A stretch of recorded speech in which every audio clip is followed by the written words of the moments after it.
Hello, you beautiful bastards, and welcome to my so-called show. Jesus Christ, what a fucking summer we've had. More rain and actual sunshine ruining any opportunity to drink excessively at a beer garden while ogling some permatan scantily clad bimbo with daddy issues, as well as a fucking letdown of summer blockbusters, with a couple of exceptions.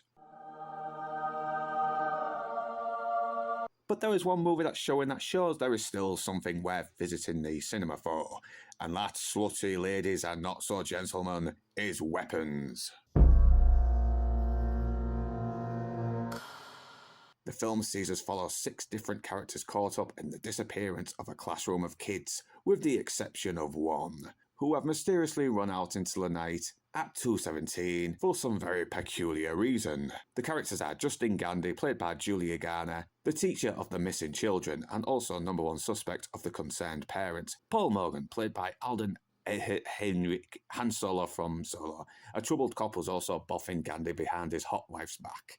Concerned parent Archie Graff, played by Josh Brolin. James, played by Austin Abrams, a junkie and thief who ends up getting more than he bargains for while out trying to fund his habit. Principal Marcus Miller, played by B.D. Wong. And lastly, Alex, played by Carrie Christopher, the only child of his class not to be among the missing children. All are affected by the mysterious events but are eventually brought together as the story unfolds. After the first trailer sparked intrigue, there was always that possibility the final product would screw the pooch. Thankfully, that's not the case. While Weapons may not be the all-out horror it's marketed out to be, there's enough unsettling moments and intrigue to keep you hooked to the end. The jump scares are utilised to a minimum, with director Zach Krieger relying on suspense, atmosphere and mystery, but when the jump scares do come, they do manage to be very effective, projecting some pretty creepy imagery that will stay with you long after you close your eyes on those sleepless nights. Or try to.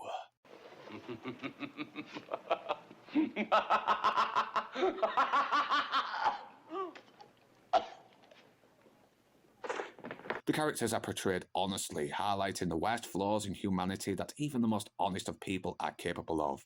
Addiction, anger, selfishness, bitterness, as well as the good flaws like kindness. Julia Garner might be her best on here since Ozark, and after that awful fucking Wolfman movie, it was good to see her in a role that played to her strengths, showing vulnerability as well as managing to be sympathetic despite her flaws. Josh Brolin once again excels as Archie Graff, starting off as understandably irrational, but eventually picking himself up to try and get to the bottom of what has happened. And he really does get you on his side the more he investigates what the fuck is going on, or tries to find out what the fuck is going on. There's one scene where he may or may not have found his son and delivers a subtle but heartbreaking performance that, with a few words, shows a deeply flawed man regretful he may not have been the best dad to his son. Austin Abrams convinces us James, a selfish man who allows his addiction to destroy him, and I like the contrast between him and Paul. Both men are on the opposite sides of the law, but both are corrupted by their own selfishness, except James, who is probably more open about his dishonesty, while Paul has his dishonesty behind a badge. And yet the movie doesn't judge them nor defend their actions. It shows them for who they are, just very flawed men. Wong does well as the principal, and Carrie Christopher sells the vulnerability and confliction of Alex. Great support comes from Justin Long, June Diane Raphael, Sarah Baxton, and Charlotte Shea as the unseen narrator, telling the story in a more whimsical, innocent way a child would, hinting that this story may have been repeated at other schools and incorporated into some dark fairy tale while we view the more horrific version.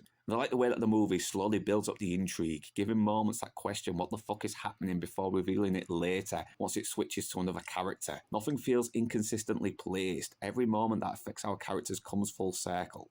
The movie also touches on a lot of themes that has had people with different points of views dissecting what this movie really is about. Some say it's about how people react when a devastating event threatens to destroy a community and can bring out the worst in us. Left hard say it's about gun violence and right-wing bigots brainwashing or some shit. And some say it's about alcoholism. Me personally, there's some good points in all of these, but I also think it's a warning to parents who need to be there for their kids more, otherwise they end up lost and confused enough to be manipulated by predators that prey on the weak-minded for their own agenda, to the point where it could be too late to save them. But that's my opinion, and that's what makes this film so good. There's enough to dissect and break down, yet still leave you trying to figure out what this film is about. That's what a good film is. Something that isn't spelling things out to you like you're an idiot. Something that trusts you to come to your own conclusions. Also, while mentioning the cast earlier, I failed to mention Amy Madigan as the flamboyantly enigmatic Gladys.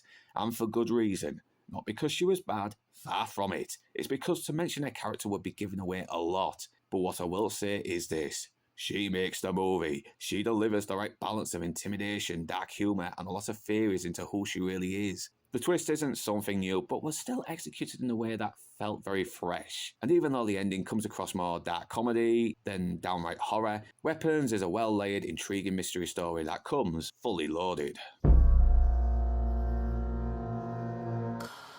And whether you beautiful bastards are Northern, English or not, thanks for watching.